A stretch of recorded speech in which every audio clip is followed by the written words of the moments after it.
Welcome students. आज हम बनाने वाले हैं क्लास 10 के मैथ के चैप्टर नंबर 13 यानी वेरिएशन या परिवर्तन के क्वेश्चन नंबर 14 को और 15 को। इससे पिछले वीडियो में मैंने क्वेश्चन नंबर 12 और 13 बनाया था। उस वीडियो का लिंक मैं नीचे डिस्क्रिप्शन में दे दूंगा, आप उसे एक बार ज़रूर देखिएगा। ओके, और क्वेश्चन नंबर 14 और 15 अभी जो मैं बनाऊंगा इसका PDF फाइल भी मैं नीचे डिस्क्रिप्शन में दे दूंगा, आप उसे डाउनलोड कर सकते हैं। तो क्वेश्चन नंबर 14 क्या है, देखिए। An agricultural cooperative society of village of Panchla has purchased A tractor. कहा जा रहा है पांचला गांव या ग्राम के एक एग्रीकल्चरल कोऑपरेटिव सोसाइटी यानी खेती बाड़ी से जुड़े हुए कोऑपरेटिव सोसाइटी है, उसने एक ट्रैक्टर खरीदा है। ठीक है, परचेज यानी खरीदा है। Previously 2400 bighas of land were cultivated by 25 ploughs in 36 days. कहा जा रहा प्रीवियसली यानी पहले 2400 बीघा ज़मीन पर जिसको जोतने के लिए यानी कल्टिवेटेड यानी उसको जोतने के लिए 25 हल, प्लॉज यानी हल, 25 हल इस्तेमाल किए जाते थे और 2400 बीघा को टोटल जोतने में 36 दिन लगते थे। ठीक है, यानी 25 हल के जरिए 2400 बीघा ज़मीन में जोतने के लिए 36 दिन लगते थे। Now half of the land can be cultivated only by that tractor in 30 days. लेकिन अब क्या हुआ, जो ट्रैक्टर इन्होंने ख़रीदा है तो ट्रैक्टर में क्या होता है ना, पीछे तरफ जो है वो उसमें कई हल लगे हुए रहते हैं, जो पीछे में रहता है। ठीक है, कम से कम 10-12 हल एक साथ ही रहते जो ट्रैक्टर ख़रीदा गया है उस एक ट्रैक्टर के जरिया पूरे ज़मीन का आधा, हाफ ऑफ द लैंड, तो पूरा ज़मीन या जितना खेत है 2400 बीघा है, तो 2400 बीघा का आधा या हाफ को समझना है। तो 2400 बीघा का आधा यानी कितना, 1200 बीघा। तो 1200 बीघा ज़मीन को जोतने में उस ट्रैक्टर के जरिया 30 दिन लगते हैं। ठीक है, तो कहा जा रहा है let us calculate by using the theory of variation the number of applause work equally with one tractor. तो कहा जा रहा है वेरिएशन के जरिए, परिवर्तन के जरिए हमें ये पता करना है कि जो ट्रैक्टर के पीछे में जो हल लगा हुआ रहता है एक साथ, तो उसमें टोटल कितने हल है। ठीक है, टोटल कितने हल है ये हमें पता करना है। ओके, तो इसको हम किस तरह से बनाएंगे, यहाँ पे देखिए हमें 3 वेरिएबल दरकार है। किस तरह से 3 वेरिएबल, एक तो है हमारा ज़मीन का एरिया या क्षेत्रफल, ठीक है, एक है हमारा कितना हल है, ठीक है, दूसरा, और तीसरा है कितना दिन लग रहा है। तो इन तीनों को हम ABC उस हिसाब से मान लेंगे। तो देखिए स्टूडेंट, ये जो है ये पेज नंबर 197 में है और यहाँ पे हम क्या मान लेंगे, let A be the number of ploughs, मान लिया हलों की तादाद या संख्या A है, B be the area of the land, area of the land यानी ज़मीन का क्षेत्रफल B है, and C B the number of days, और दिनों की तादाद या संख्या C है। ठीक है, ABC हमने मान लिया। तो अब हमें क्या करना होगा, अब हमें A, B और C में जो है ये रिलेशन देखना होगा कि किस तरह का वेरिएशन है, डायरेक्ट वेरिएशन है, सरल समानुपाती है, या इन्वर्स वेरिएशन है, व्यतुक्रम समानुपाती है। तो किस तरह देखेंगे हम, सबसे पहले A और B में देखना पड़ेगा। तो A और B में किस तरह का वेरिएशन होगा, देखिए A है हलों की तादाद या संख्या और B है ज़मीन का क्षेत्रफल यानी कितना वो खेत है, टोटल उसका एरिया या क्षेत्रफल है। तो देखिए अगर हम हलों की तादाद या संख्या को बढ़ाते हैं तो फिर क्या होगा कि ज़्यादा अगर हम हल यूज़ करते हैं तो हम ज़्यादा ज़मीन को जोत पाएंगे, ज़्यादा एरिया को हम जोत पाएंगे। ठीक है, और अगर हम कम हल यूज़ करते हैं, हलों की तादाद या संख्या अगर हम कम इस्तेमाल करते हैं तो फिर हम कम ज़मीन को ही जोत पाएंगे। ठीक है, मतलब ये हो रहा है कि अगर हम A को बढ़ाते हैं तो फिर B भी बढ़ेगा, और अगर A को कमाते हैं तो फिर B भी कम होगा। यानी A और B में किस तरह का वेरिएशन हो रहा है, डायरेक्ट वेरिएशन या सरल समानुपाती। ठीक है, तो A और B में डायरेक्ट वेरिएशन होगा, तो A directly varies with B। Okay, और इसके बाद हम A और C में निकालेंगे, एंड और A और C में किस तरह का वेरिएशन होगा, देखिए ए हो रहा है हलों की तादाद या संख्या और सी हो रहा है नंबर ऑफ डेज, दिनों की तादाद या संख्या। तो देखिए अगर हम ज़्यादा हल यूज़ करते हैं यानी ए को बढ़ाते हैं तो फिर क्या होगा, हमें कम दिन में हम टोटल ज़मीन को जोत पाएंगे। ठीक है, और अगर हम कम हल यूज़ करते हैं तो फिर हमें ज़्यादा उस ज़मीन को, जितना भी ज़मीन है उसको जोतने में ज़्यादा दिन लगेगा। ठीक है, क्योंकि कम हल यूज़ कर रहे हैं तो फिर ज़्यादा दिन लगेगा, और अगर हम ज़्यादा हल यूज़ करते हैं तो फिर हमें कम दिन में वो टोटल ज़मीन को जोत पाएंगे। यानी ए और सी में किस तरह का वेरिएशन हो रहा है, जब ए को बढ़ा रहे तो सी कम हो जा रहा है, जब ए को कम कर रहे तो सी बढ़ जा रहा है। यानी ए और सी में इन्वर्स वेरिएशन या व्यतिक्रम समानुपाती है। तो ए इन्वर्सली वेरीज विथ सी, तो 1/c लिखना पड़ेगा। अच्छा, यहाँ पे एक चीज़ ध्यान देना है, जब ए और बी का हम रिलेशन लिख रहे हैं इस तरह से वेरिएशन, तो उस वक्त सी कांस्टेंट रहेगा। ठीक है, यहाँ पे हम इस तरह लिख लेंगे व्हेन सी कांस्टेंट, सी जो है स्थिरांक है। ठीक है, और जब ए और सी में जब हम लिख रहे हैं वेरिएशन का रिलेशन या संबंध, तो फिर उस वक्त बी को हम उतना ही मारे, फिक्स मार रहे, कांस्टेंट मार रहे। ठीक है, तो व्हेन ए सी जब ले रहे तो बी कांस्टेंट है, यानी बी में कोई चेंजिंग नहीं हो रहा है, ये उसी तरह सेम है। ठीक है, अब हम क्या करेंगे, ये रिलेशन आ गया ए के साथ बी का और ए के साथ सी का, इसी तरह लेना पड़ेगा। अब यहाँ से हम क्या करेंगे, डायरेक्ट जो जॉइंट वेरिएशन होता है, जॉइंट वेरिएशन का थ्योरम मैंने बताया भी है। ठीक है, यौगिक परिवर्तन का, ए के साथ बी का इस तरह वेरिएशन और ए के साथ 1/c, तो इसको हम एक साथ कैसे लिखते हैं, ए वेरीज विथ, ये दोनों इंटू हो जाएगा। ठीक है, तो b इंटू 1/c हो जाएगा। ठीक है, b इंटू 1/c हो जाएगा। ये कैसे किया हमने, बाय जॉइंट वेरिएशन, ये मैंने पिछले वीडियोज़ में बताया भी है कि इस तरह से दो वेरिएशन होगा, ए के साथ इसका और ए के साथ इसका, तो ए इन दोनों के इंटू के साथ वेरिएशन में होगा, इसी को जॉइंट वेरिएशन यौगिक परिवर्तन कहा जाता है। यहाँ से फिर हम वेरिएशन का निशान हटाएंगे और ए ई हटेगा तो एक इक्वल टू आ गया, कांस्टेंट आएगा, कांस्टेंट हम के मान लेते हैं स्थिरांक, और बी 1 इंटू हो जाएगा b/c। के क्या चीज़ है, नॉन ज़ीरो वेरिएशन कांस्टेंट, अशून्य परिवर्तन स्थिरांक। ओके, इसके बाद देखिए ये तो हमारा रिलेशन आ गया, संबंध आ गया। अब जो क्वेश्चन में दिया हुआ था, क्वेश्चन में ये दिया हुआ है कि 25 हल के जरिए हम 2400 बीघा ज़मीन को 36 दिन में जोत सकते हैं। यानी ये मतलब है व्हेन 25 हल है तो ए मतलब होता है हल, ए मतलब हमने हल माना हलों की तादाद या संख्या, तो ए जब 25 है यानी 25 हल जब यूज़ कर रहे हैं तो कितना बीघा ज़मीन जोत रहे हैं, बी है ज़मीन, टोटल कितना उसका क्षेत्रफल है 2400 बीघा। ठीक है, और कितना दिन में जोत रहे हैं, 36 दिन में, तो सी है नंबर ऑफ डेज, दिनों की तादाद संख्या, तो सी है 36। ए बी और सी का वैल्यू हम यहाँ पे पुट करेंगे, तो ये तीनों वैल्यू हम यहाँ पे पुट करके देखें तो यहाँ से हमें के का वैल्यू मिलेगा। ए के जगह में हम कितना लिखेंगे 25, इसलिए यहाँ 25 होगा इक्वल टू के इंटू बी के जगह में हो जाएगा 2400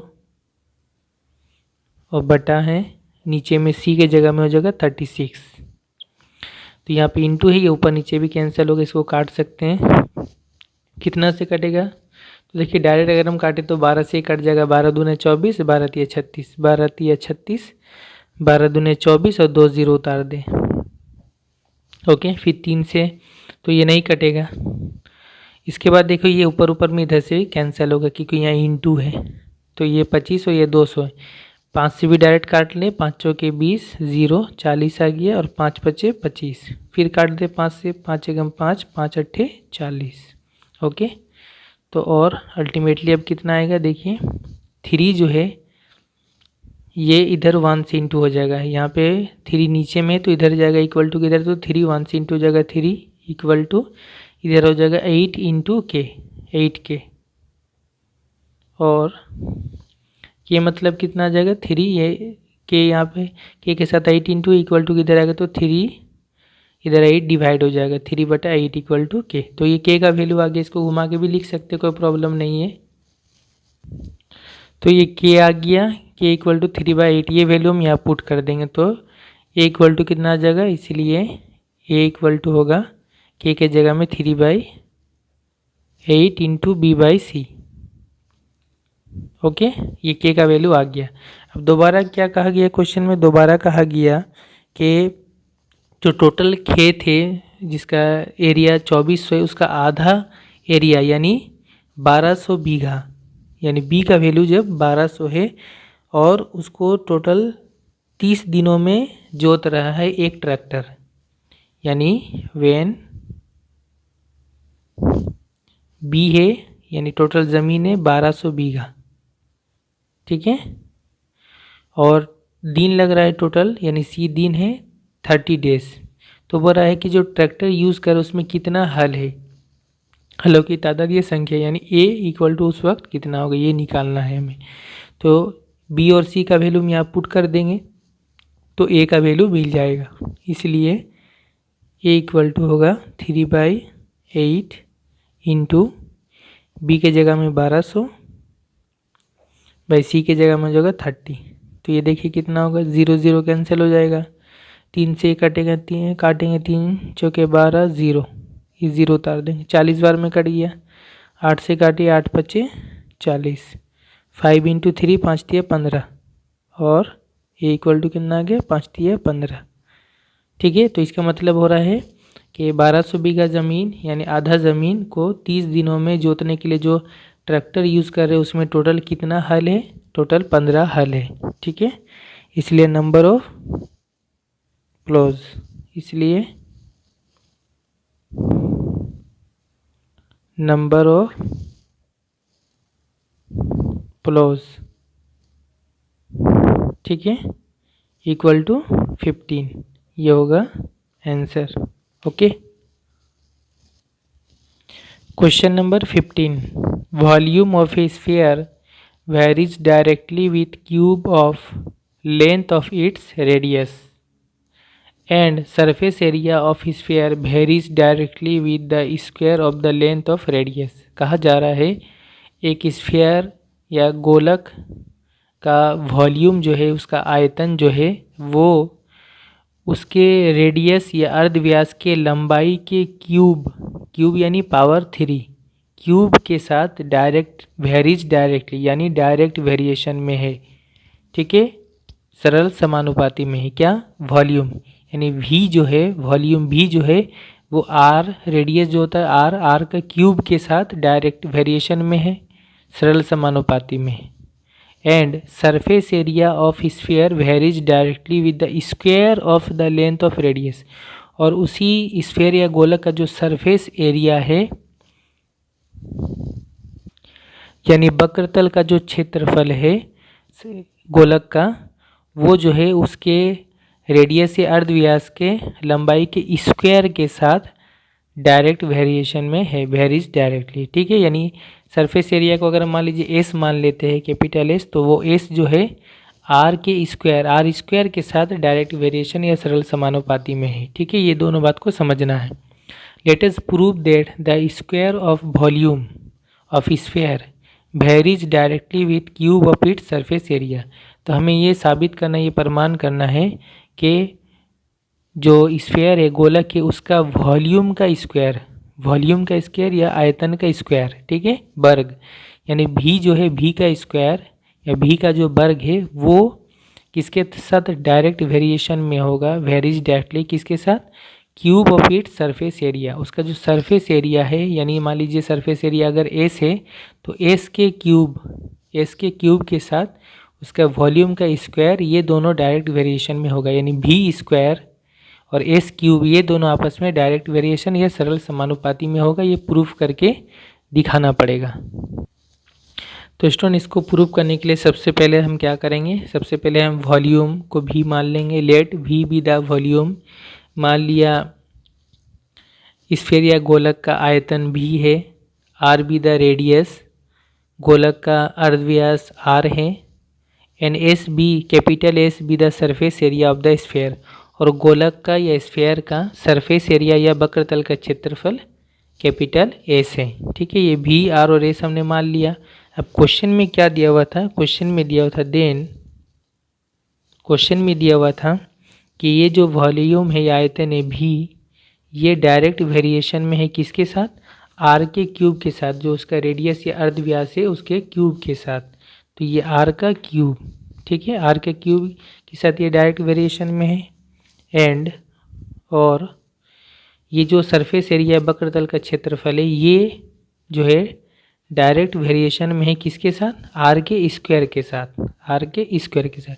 ये दोनों क्वेश्चन में पहले दिया हुआ है, इन दोनों को हमें यूज़ करना पड़ेगा, ठीक है। तो यहाँ से हम क्या करेंगे, दोनों को हम या वेरिएशन के निशान या चिन्ह हटा देंगे और भी यहाँ इक्वल टू हो जाएगा और एक वेरिएशन कांस्टेंट या परिवर्तन स्थिरांक के मान लेते हैं, के आर क्यूब, ठीक है। एंड यहाँ भी हम हटाएंगे इसको, ये हटेगा तो एक वेरिएशन कांस्टेंट परिवर्तन स्थिरांक एल मान लेते हैं, एल इंटू आर स्क्वायर, ठीक है। के और एल क्या है, K comma L R non zero variation constant, परिवर्तन स्थिरांक है के और एल परिवर्तन स्थिरांक, ठीक है। ये v और s का वैल्यू आ गया। अब क्या कहा गया है, अब हमें ये प्रूफ करना है कि v का स्क्वायर ये और s क्यूब यानी सरफेस एरिया वक्रतल का क्षेत्रफल का क्यूब, ये दोनों आपस में डायरेक्ट वेरिएशन में है, ये हमें प्रूव करके दिखाना पड़ेगा। तो हमें पता है कि जब हमें दो चीज़ों को डायरेक्ट वेरिएशन या सरल समानुपाती में प्रूफ करके दिखाना होता है तो फिर हम क्या करते हैं, ये वाला बटा यानी v स्क्वायर बटा s क्यूब, ये बटा ये दोनों का बटा हमें एक कांस्टेंट या स्थिरांक दिखाना पड़ता है। तो ठीक है, तो ये हमें अगर प्रूफ करना है, प्रमाण करना है, तो फिर हम v स्क्वायर बटा s क्यूब को एक कांस्टेंट दिखाएंगे, ओके।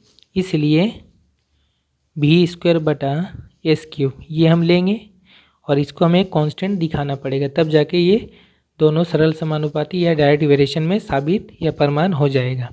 तो ये बराबर कितना होता है, देखिए बिल्कुल इजी है। v के जगह में v का वैल्यू पुट करेंगे, v मतलब कितना, के आर क्यूब, तो v के जगह में हम लिखेंगे के आर क्यूब, ठीक है। ये v के जगह में हो गया। फिर v का स्क्वायर है मतलब इसका पूरा का स्क्वायर। इसी तरह s के जगह में क्या लिखेंगे हम, s मतलब एल आर स्क्वायर, तो s के जगह में होगा एल आर स्क्वायर और फिर इसका क्या है, होल क्यूब है, इस पूरा का होल क्यूब। अब इसका ब्रैकेट खोलेंगे, कितना हो रहा है, ये बराबर हो रहा है के का स्क्वायर हो जाएगा अलग, के स्क्वायर, और आर का क्यूब का स्क्वायर यानी क्या होगा, पावर का पावर, ये दोनों इंटू हो जाएगा, 3 दूना 6, आर का पावर 6 बटा नीचे भी उसी तरह एल का क्यूब हो जाएगा एल क्यूब और आर का स्क्वायर का पावर 3 यानी 2 तिया 6, 2 को 3 से इंटू करेंगे, आर का पावर 6। अब देखिए ये दोनों में आर का पावर 6 आर का पावर 6 ये दोनों इंटू, ये कैंसिल हो जाएगा, बचा क्या, के स्क्वायर बटा एल क्यूब। अब देखिए के और एल क्या है, ये कांस्टेंट है, परिवर्तन स्थिरांक है, तो के अगर कांस्टेंट है तो इसका स्क्वायर भी कांस्टेंट होगा। इसी तरह एल कांस्टेंट है, परिवर्तन स्थिरांक है, तो इसका क्यूब भी क्या होगा, कांस्टेंट होगा। तो ये ऊपर वाला भी कांस्टेंट, नीचे वाला भी कांस्टेंट, कांस्टेंट बटा कांस्टेंट क्या होता है, कांस्टेंट होता है। ये टोटल क्या आ गया, कांस्टेंट। ये सब मैंने इंट्रोडक्शन वाले पहले वीडियो में बताया था, अब ज़रूर देख लीजिएगा, ओके। तो ये टोटल चीज़ क्या हो गया, कांस्टेंट हो गया, परिवर्तन स्थिरांक हो गया, ठीक है। तो हमने साबित कर दिया, प्रूफ कर दिया v square by S cube एक कांस्टेंट हुआ है, इसलिए हम क्या कह सकते हैं, v क्यूब जो है ये डायरेक्ट वेरिएशन में होगा किसके साथ, एस क्यूब के साथ। ये दोनों आपस में सरल समानुपाती होंगे, बिल्कुल ईजी है, ये प्रूफ हो गया, प्रमाण हो गया, ओके। तो स्टूडेंट यहाँ तक हमारा लॉन्ग क्वेश्चन कंप्लीट हो गया चैप्टर 13 का। इसके बाद नेक्स्ट वीडियो में मैं वेरी शॉर्ट आंसर वगैरह बनाऊंगा, ओके। Thank you.